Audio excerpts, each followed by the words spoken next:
The massive crystalline ship appeared in Earth's orbit on a Tuesday morning, and within hours every news channel on the planet was broadcasting the same footage. The vessel was beautiful in a strange way, shaped like a frozen teardrop that caught the sunlight and scattered it into 1,000 colors. It was larger than any structure humans had ever built, nearly 3 miles long and perfectly silent as it hung above the blue planet like a patient god. Ambassador Al stood on the observation deck of the Infinite Dawn and studied the world below with his 4 pale eyes. He had visited hundreds of planets during his long career, made contact with dozens of primitive species, and guided them into the welcoming arms of the Federation. Earth would be no different. His scanners had already mapped every city, every military installation, and every power plant on the surface. The humans possessed nuclear weapons and basic space flight capability, which placed them somewhere in the middle of the development scale. Dangerous enough to require careful handling, but nowhere near advanced enough to pose a real threat. His assistant, a young named approached with a data tablet. The readings show approximately 8 billion inhabitants, she reported. Multiple nation-states with competing governments. They have been broadcasting radio signals for about 100 years, which is how our long-range sensors detected them. Al made a sound of mild interest, and their reaction to our arrival. Confusion mostly, answered. Some panic in certain regions, but their military forces have not taken aggressive action. They appear to be waiting. Wise of them, Al said. Prepare the diplomatic shuttle. We will meet with their leaders and begin the integration process. The shuttle descended through the atmosphere and landed in Geneva, Switzerland, where a delegation of human leaders had gathered to receive the visitors. Al expected fear, perhaps worship, or at the very least the nervous respect that primitive species usually showed when confronted with superior beings. What he found instead surprised him.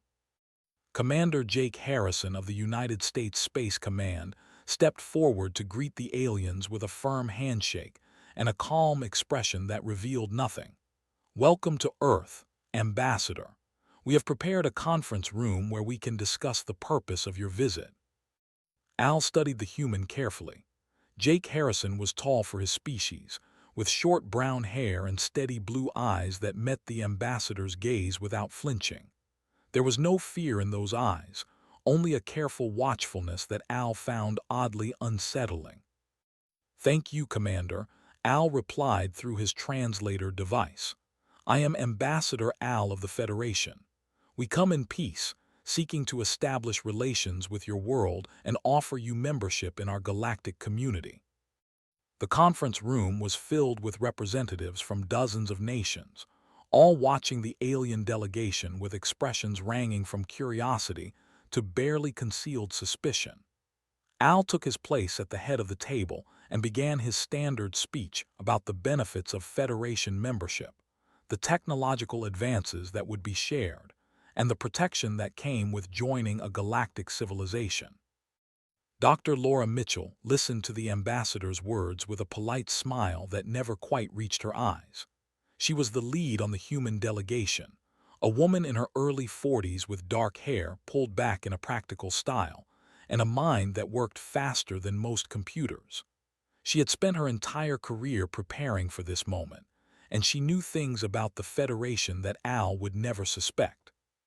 When the ambassador finished his speech, Laura raised her hand. "Ambassador Al, you mentioned that your scanners have mapped our entire planet. May I ask what you found?" Al nodded graciously. "Of course, Doctor. We have your major population centers, your industrial capabilities, and your natural resources. Your technology is impressive for a species at your stage of development, though still several centuries behind our own. We detected your satellite networks, your submarines, and your underground facilities. We know everything about your world." Laura exchanged a quick glance with Admiral Chris Parker, who sat beside her with his arms crossed over his chest. The Admiral was a large man with hair and the weathered face of someone who had spent decades making difficult decisions. He gave Laura an almost invisible nod. Everything, Laura repeated thoughtfully. And what about our oceans, Ambassador? Did your scanners examine what lies beneath the water? Al's four eyes blinked in a pattern that indicated confusion. The oceans. We detected salt water, various forms of marine life, and some underwater volcanic activity along your tectonic plate boundaries. Nothing of particular interest. Nothing of particular interest, Laura said slowly, letting the words hang in the air. Admiral Parker, I think we should show our guests what our oceans contain. The Admiral stood and addressed the alien delegation with a voice that carried the weight of command. Ambassador, we appreciate your offer of Federation membership, and we look forward to discussing the details. But first, we would like to invite you to take a small trip with us. There is something beneath our oceans that your scanners failed to detect, and we believe it will change the nature of these negotiations significantly. Al felt a flicker of unease in his chest, a sensation he had not experienced in many years. What could possibly be hidden beneath the water that would matter to a civilization capable of traveling between stars? The humans were bluffing, surely, trying to improve their bargaining position through clever misdirection. And yet, the calm confidence in their eyes suggested otherwise. These humans were not behaving like a primitive species confronted with superior technology. They were behaving like equals, like players in a game whose rules Al did not fully understand. Very well, the ambassador said after a long pause. Show us what you have hidden. Laura Mitchell smiled, and this time the expression reached her eyes, carrying with it a hint of something that looked almost like anticipation. Follow us, Ambassador. I promise you will not be disappointed. As the delegation prepared to leave the conference room, Al caught us studying the humans with an expression of growing concern. Ambassador, she whispered, their heart rates and body temperatures indicate no deception. Whatever they are about to show us, they believe it to be genuine. Al did not reply, but as he followed the humans out of the building and toward a waiting aircraft, he felt the first cold touch of doubt creeping into his ancient mind. The Federation had ruled this region of the galaxy for 10,000 years, and in all that time, no primitive species had ever truly surprised them. But something in the way these humans carried themselves, something in the quiet confidence of their movements and the hidden knowledge in their eyes, told Al that Earth might be different. The question was whether that difference would be a blessing or a curse. The aircraft lifted into the sky, carrying its passengers toward the distant ocean, and toward a truth that would shake the foundations of everything the Federation believed about the universe. The aircraft carried them across the Pacific Ocean for several hours before descending toward a small fleet of naval vessels anchored in the middle of nowhere. Al watched the endless blue water stretch out in every direction, finding it difficult to understand why the humans had brought them to such an empty place. His scanners continued to show nothing of interest beneath the waves, just cold salt water and the occasional movement of marine creatures going about their simple lives. The aircraft landed on the deck of the largest ship, and the delegation was escorted to a massive hatch that opened to reveal a vessel unlike anything Al had ever seen. It was a submarine, that much was obvious, but its size and design were completely foreign to his understanding of human technology. The craft was nearly 500 feet long, built from a dark metal that his scanner could not identify, and it hummed with an energy signature that made no sense according to physics. "Welcome aboard the Leviathan," said Captain Cole, extending his hand to the ambassador with a friendly smile. "Watch your step coming down. The artificial gravity takes a moment to adjust to." Artificial gravity, Al repeated as he descended into the submarine. Your civilization should not possess artificial gravity technology for another 300 years, according to our development models. Cole was a man in his late 30s with an easy manner that seemed at odds with the serious nature of his command. He had sandy hair, a quick laugh, and eyes that missed nothing despite his casual demeanor. "Those development models might need some updating, Ambassador. Please, Follow me to the observation deck." The interior of the Leviathan was clean and efficient, filled with technology that Al could not identify despite his centuries of experience with advanced civilizations. His assistant walked beside him, her four eyes darting in every direction as she tried to what she was seeing. Nothing matched the database. Nothing made sense. Lieutenant Brooks greeted them on the observation deck, a young woman with red hair and freckles who managed the submarine's navigation systems. She nodded respectfully to the alien delegation and then turned her attention to her console. "Captain, we are ready to begin descent on your order." "Take us down," Lieutenant commanded. "Nice and slow. Let our guests enjoy the view." The Leviathan detached from its docking station and began to sink beneath the waves. The observation deck featured massive transparent panels that allowed passengers to watch the ocean pass by as they descended. At first, there was only blue water and shafts of sunlight piercing down from the surface. Then the light began to fade as they went deeper, and the blue turned to and then to black. Al felt his unease growing with every passing minute. Technology could withstand incredible pressure, but even their ships rarely ventured into the deepest parts of alien oceans. There was simply no reason to do so. Resources could be extracted from shallower waters, and the crushing depths offered nothing but danger. "We are now passing 10,000 feet," announced calmly. "Water temperature dropping, pressure increasing, all systems operating normally." "How deep does this vessel go?" Cole asked his guest with a knowing smile. Al did not answer. His scanners were starting to malfunction, giving readings that contradicted each other and flickered with static interference. Something was blocking his technology, something powerful enough to render instruments useless. "Your scanners are good," continued as if reading the ambassador's thoughts, "but they are designed to detect technology signatures you understand. What we are about to show you operates on principles your civilization abandoned 12,000 years ago." The ambassador turned to stare at the human captain. "What do you mean, abandoned?" "I mean that your species once understood this science," explained. "Long ago, before the Federation existed, your ancestors explored a different path of technological development. They called it resonance physics, the manipulation of fundamental vibrations that hold matter and energy together. But they found it too dangerous, too unpredictable, and so they sealed away all knowledge of it and chose a safer route." "That is not possible," A protested. "Our historical records go back 15,000 years.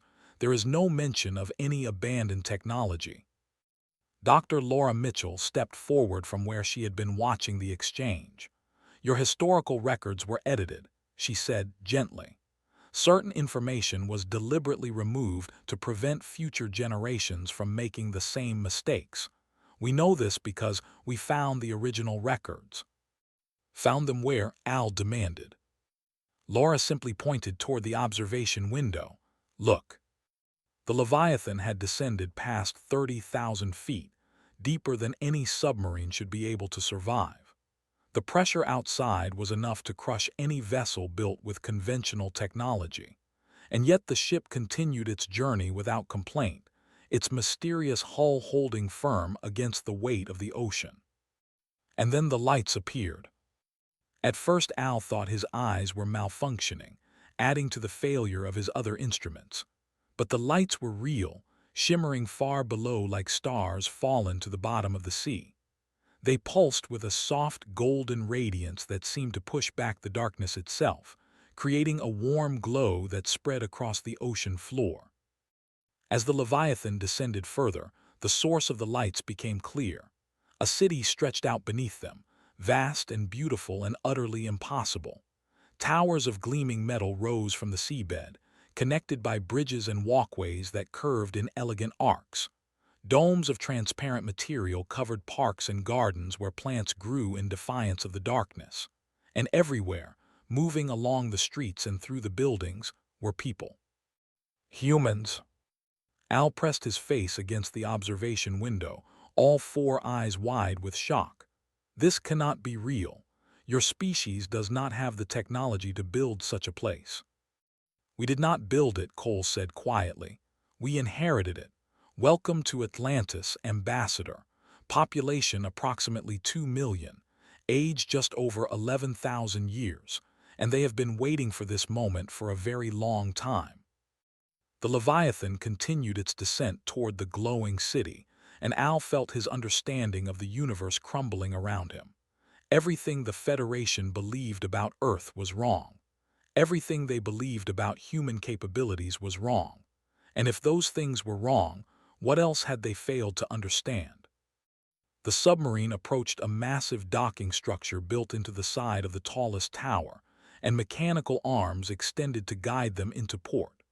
Through the window, Al could see Atlantean citizens gathering to watch the arrival, their faces showing curiosity but no fear. They had known this day would come. They had been preparing for it longer than the Federation had existed. And now, finally, they were ready to reveal themselves to the galaxy. The docking clamps locked into place with a soft click, and the hatch of the Leviathan opened to reveal a delegation of Atlanteans waiting to receive their guests. Standing at the front of the group was an old man with white hair and calm eyes, wearing robes that shimmered with the same golden light as the city itself. "Welcome, travelers from the stars," the old man said. "My name is Gray. I am the Elder of Atlantis, and we have much to discuss." Elder Gray led the delegation through the streets of Atlantis, and with every step Al felt his confidence slipping further away. The city was more advanced than anything he had ever seen, more advanced even than the capital world of the Federation. The buildings were constructed from materials that seemed to shift and flow like liquid metal. The air was fresh and clean despite being recycled at the bottom of the ocean, and the energy that powered everything came from sources that his instruments could not detect or measure. The Atlantean citizens watched the alien visitors with polite interest but no amazement. They had clearly seen strange things before. Many of them nodded respectfully to Elder Gray as he passed, and he returned each greeting with a warm smile. He was old by surface human standards, perhaps 70 years, but he moved with the ease of someone half his age, and his eyes held a wisdom that made Al feel like a child. They arrived at a massive building in the center of the city, its walls covered with carvings that depicted scenes from a history Al did not recognize. Ships descending from the sky, battles fought with weapons of light, a great city sinking beneath the waves, and at the center of it all, the image of a crystalline ship that looked disturbingly familiar.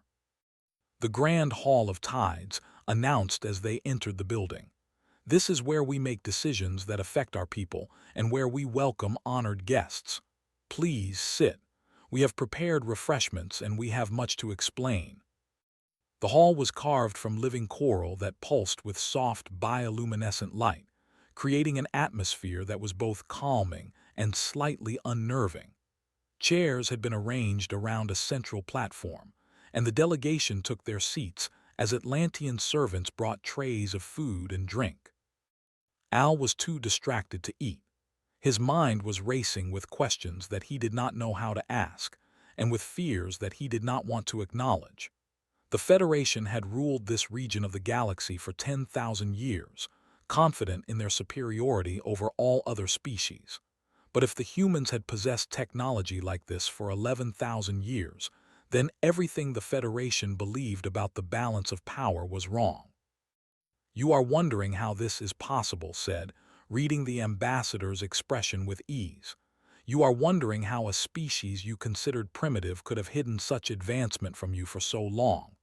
The answer is simple, Ambassador.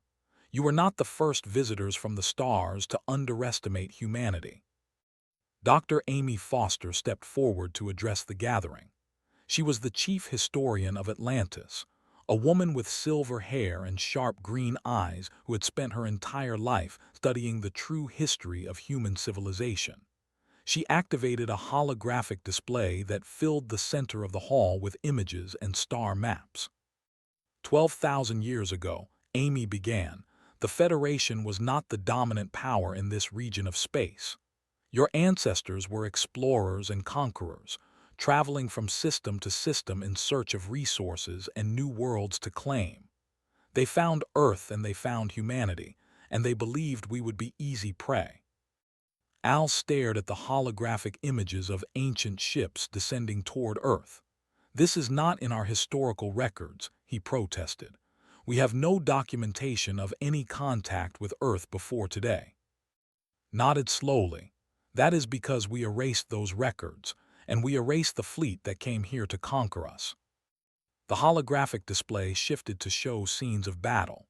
Human warriors in gleaming armor faced off against soldiers. Weapons that blazed with golden light cut through alien ships like paper.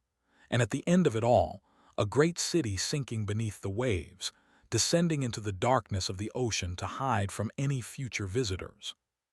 "Your ancestors came with 500 ships," Amy continued. "They believed that numbers alone would be enough to overwhelm us. They did not understand that we had been preparing for visitors from the stars for generations before they arrived. Our scientists had developed technology based on resonance physics, the same science that your civilization once knew and chose to forget. We studied what your soldiers carried, improved upon it, and turned it against them." A was taking notes rapidly on her data tablet, her 4 eyes wide with shock. "You defeated 500 ships, with technology you developed on your own." Amy smiled without humor. "We did not just develop it on our own. We had help. The universe is older than either of our civilizations, and there are secrets hidden in the fabric of reality itself for those who know where to look.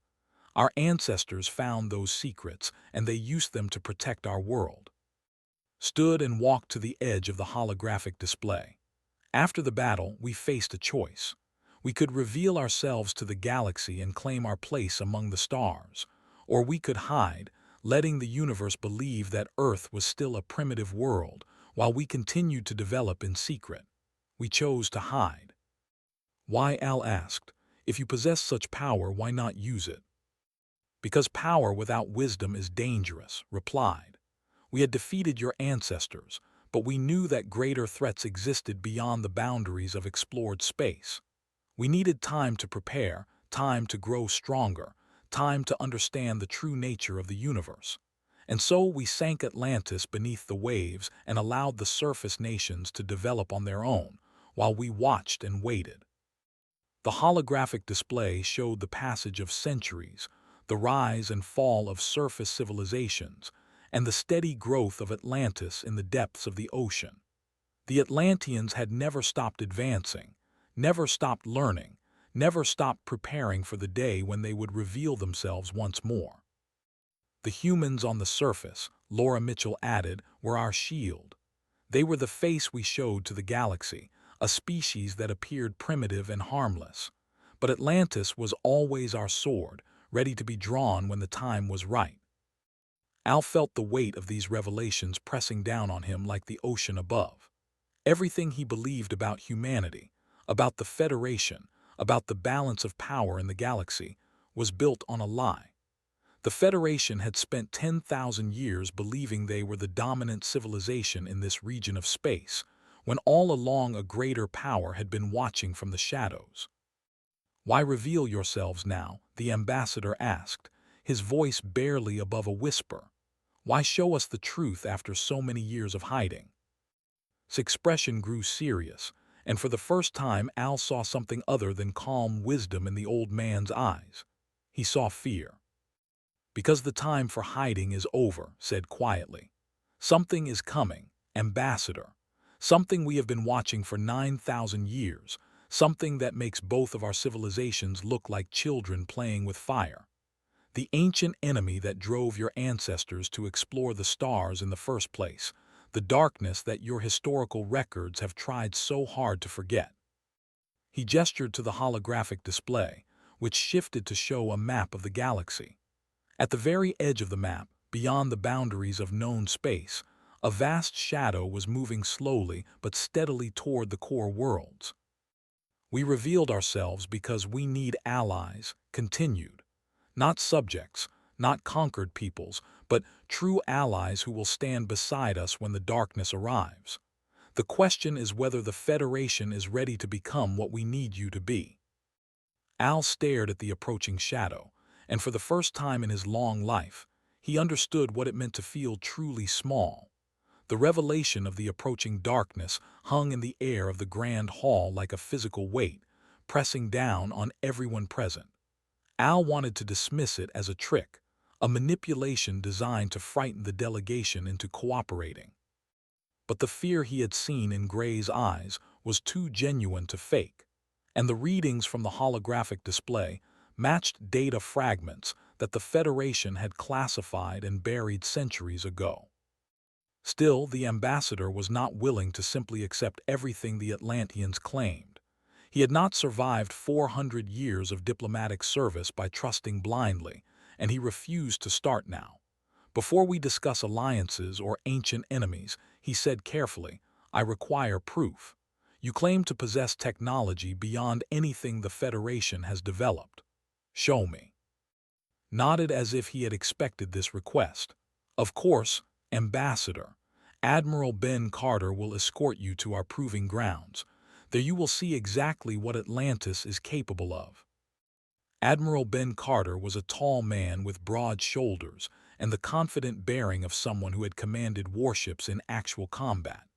His hair was at the temples, and his face bore the scars of old battles, but his eyes were sharp and alert.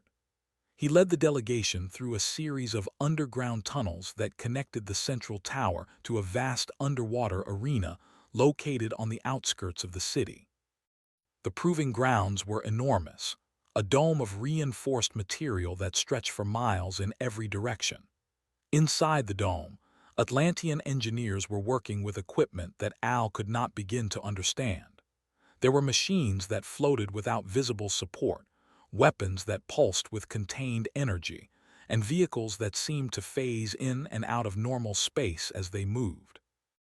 "Your Federation believes it possesses the most powerful weapons in the known galaxy," Ben said as they walked among the testing stations.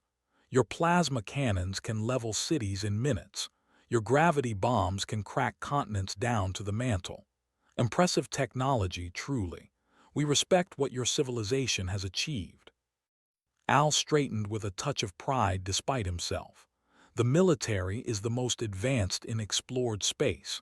No enemy has ever defeated our forces in direct combat." Ben nodded thoughtfully. "That is true as far as it goes. But your enemies have always been working with technology that you understood, weapons that operated on principles you could analyze and counter.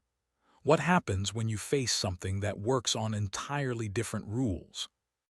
They arrived at a testing platform where a young woman with dark curly hair was making final adjustments to a device that looked almost ridiculously simple. It was a sphere of polished bronze, no larger than a human head, mounted on a pedestal of the same strange metal that the city was built from. "This is Engineer," Ben introduced her. "She leads our weapons development division. Please explain to our guests what they are about to see." Wiped her hands on her work clothes and turned to face the alien delegation with a friendly smile. "This is a harmonic resonator," she explained, gesturing to the bronze sphere. "It generates vibrations at frequencies that interact with the fundamental forces holding matter together. Your civilization calls these forces by different names: strong nuclear force, electromagnetic force, gravitational force. We call them harmonics, and we have learned how to play them like an instrument." A step closer to examine the device, her scientific curiosity overcoming her caution. "How does it function?" Activated a holographic display that showed complex wave patterns overlapping and intersecting. "Everything in the universe vibrates at specific frequencies," she explained.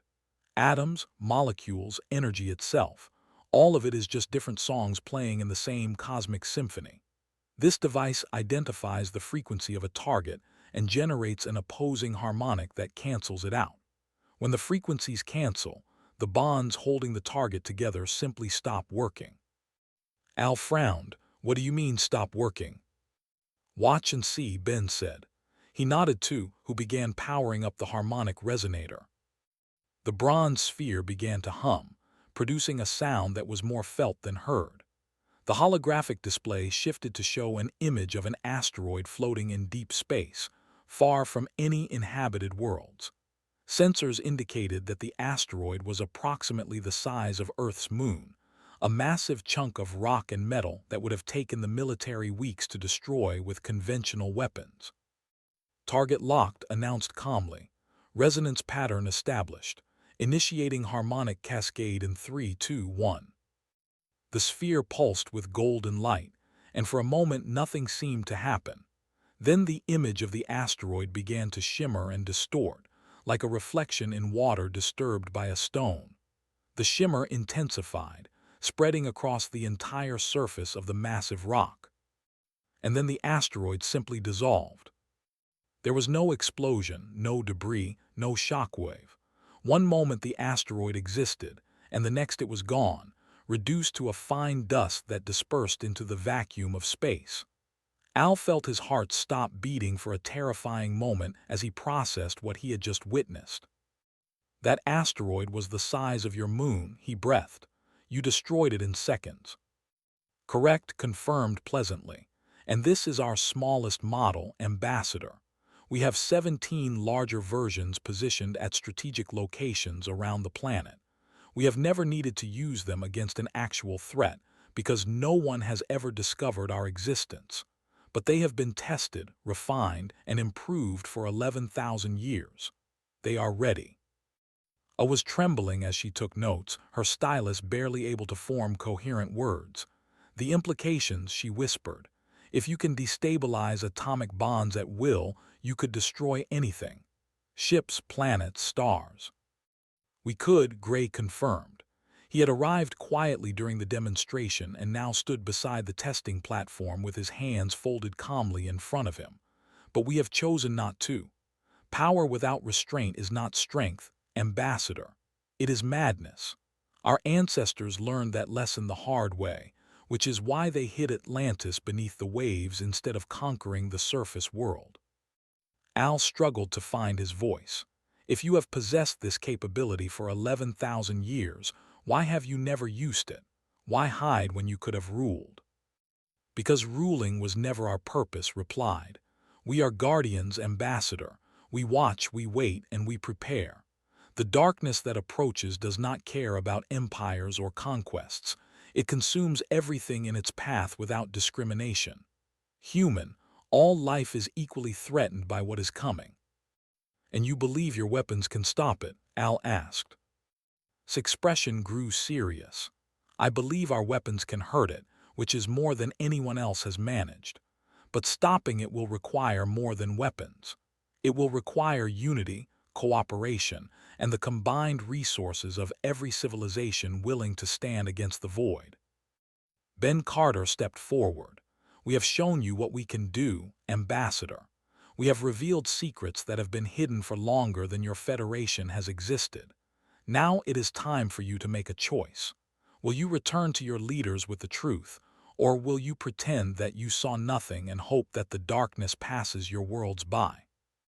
Al looked at the bronze sphere sitting innocently on its pedestal, a device that could destroy moons with a single pulse. He thought about the shadow moving slowly across the galactic map, consuming everything in its path. And he thought about the calm confidence in the eyes of these strange humans who had watched the stars for while the rest of the galaxy remained blind. I will return to my leaders, he said finally, and I will tell them what I have seen. Nodded approvingly. That is all we ask, Ambassador. The decision of what to do with that knowledge is yours to make. But as Al turned to leave the proving grounds, he knew in his heart that there was really only one decision possible. The Federation could not ignore what was coming. They could not pretend that Atlantis did not exist, and they could not face the approaching darkness alone. For the first time in 10,000 years, the masters of the galaxy would have to accept that they were not the most powerful civilization in existence. And that realization, more than anything else he had witnessed, terrified the Ambassador to his very core. The Federation Council chamber erupted into chaos the moment Al finished delivering his report. Delegates from 100 worlds shouted over each other, some demanding immediate military action, while others called for evacuation of the core systems. Supreme Chancellor hammered his staff against the floor in a futile attempt to restore order, his face flushed with a mixture of anger and fear. "This is impossible," roared Admiral N, commander of the Federation's primary battle fleet.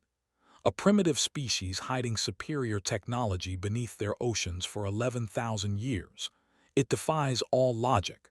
The ambassador has clearly been deceived by an elaborate illusion. Al remained calm despite the accusations being thrown at him. "I have provided full sensor recordings of everything I witnessed," he replied. "My assistant has submitted her independent analysis confirming that Atlantean technology operates on principles unknown to our science. The humans are not deceiving us, Admiral.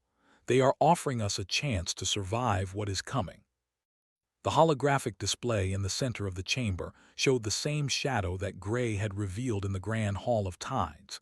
It had moved noticeably closer since Al's visit to Earth, consuming 3 more star systems at the edge of mapped space. The devastation left behind was total. No survivors, no wreckage, no evidence of what the darkness actually was or how it destroyed everything in its path. Chancellor studied the images with growing horror. "Our long-range sensors detected these anomalies decades ago," he admitted quietly. "We classified the data and told ourselves it was merely a natural phenomenon, a cosmic storm that would eventually pass." "With respect, Chancellor," Al said, "it is not passing. It is approaching. And based on the trajectory data the Atlanteans provided, it will reach Federation space within 50 years. The council fell silent as the implications sank in. 50 years was nothing in the of a civilization. Most of the delegates present would still be alive when the darkness arrived. Their children and would face whatever horror awaited within that moving shadow. "What do the humans want?" asked finally. "What price do they demand for their assistance?" Al allowed himself a small smile.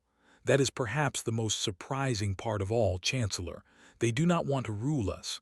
They do not want tribute or submission. They want allies." 3 weeks later, a Federation diplomatic vessel returned to Earth carrying Chancellor himself and a delegation of senior officials. The negotiations that followed would be remembered for centuries as the moment when everything changed. The meetings took place in Geneva, the same city where Al had first set foot on Earth. But this time, the human delegation included representatives from both surface nations and Atlantis, sitting together as equals for the first time in recorded history. Dr. Laura Mitchell handled much of the negotiation on the human side, her calm intelligence and patient explanations helping to bridge the vast gap between civilizations. Elder Gray attended as an advisor, his presence lending weight to even the most difficult discussions. And Captain Cole provided security for the proceedings, his easy smile hiding a constant alertness that missed nothing. "Here is what we propose," Laura said, sliding a data tablet across the table to the Chancellor. "Full partnership in the Federation, not as a junior member awaiting development, but as an equal participant with full voting rights and access to all resources. In exchange, we offer our technology and our protection." Studied the tablet with all 4 eyes, his expression unreadable. "Protection from what, exactly? We have seen your weapons, Doctor. We know you could destroy our fleet without effort. Why would you protect us rather than simply taking what you want?" Gray spoke for the first time since the meeting began. "Because destruction is easy, Chancellor. Any fool with enough power can tear down what others have built. The true measure of a civilization is not how much damage it can cause, but how much it can create. We have spent 11,000 years learning that lesson." The holographic display activated, showing the approaching shadow once more. The Atlantean elder pointed to the darkness with a steady hand. "We call it the Void," continued. We do not know what it truly is or where it came from.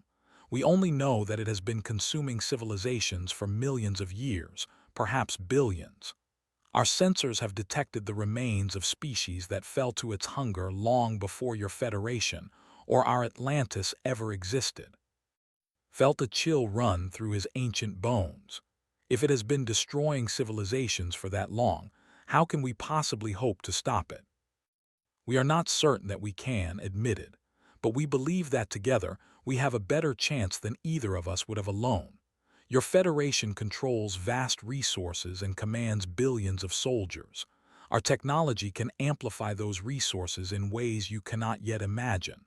Apart, we would fall as countless others have fallen before us.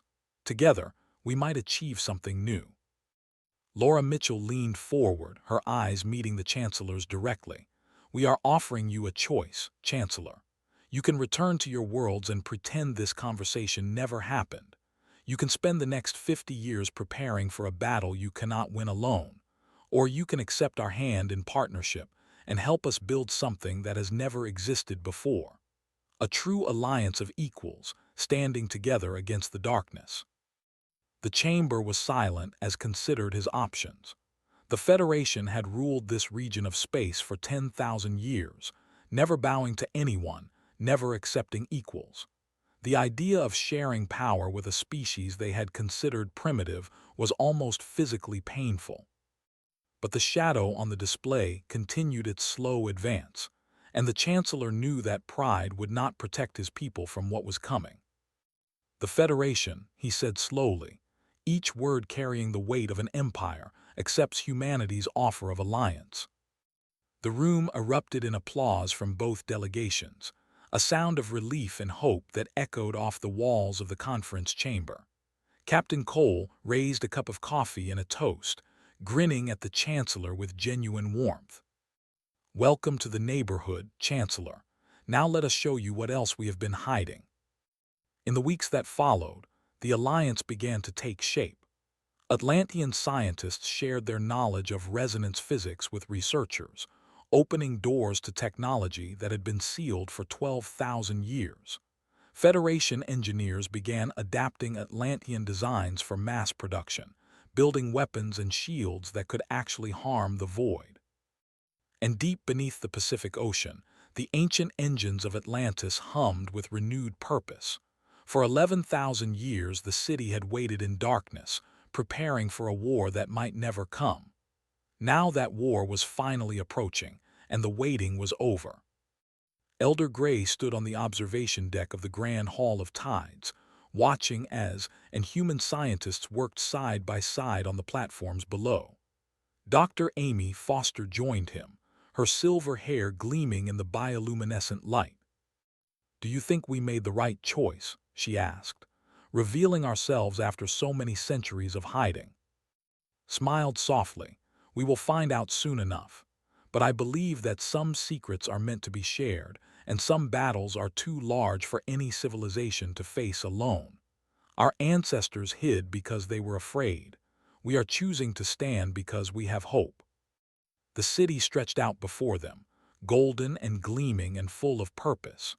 And somewhere far above, beyond the crushing weight of the ocean and the blue curve of the sky, the stars waited for humanity to finally take its place among them. The void was coming. The darkness was approaching. But for the first time in countless ages, it would not find its prey alone and helpless. It would find an alliance of worlds, united in purpose and armed with weapons forged from the deepest secrets of the universe.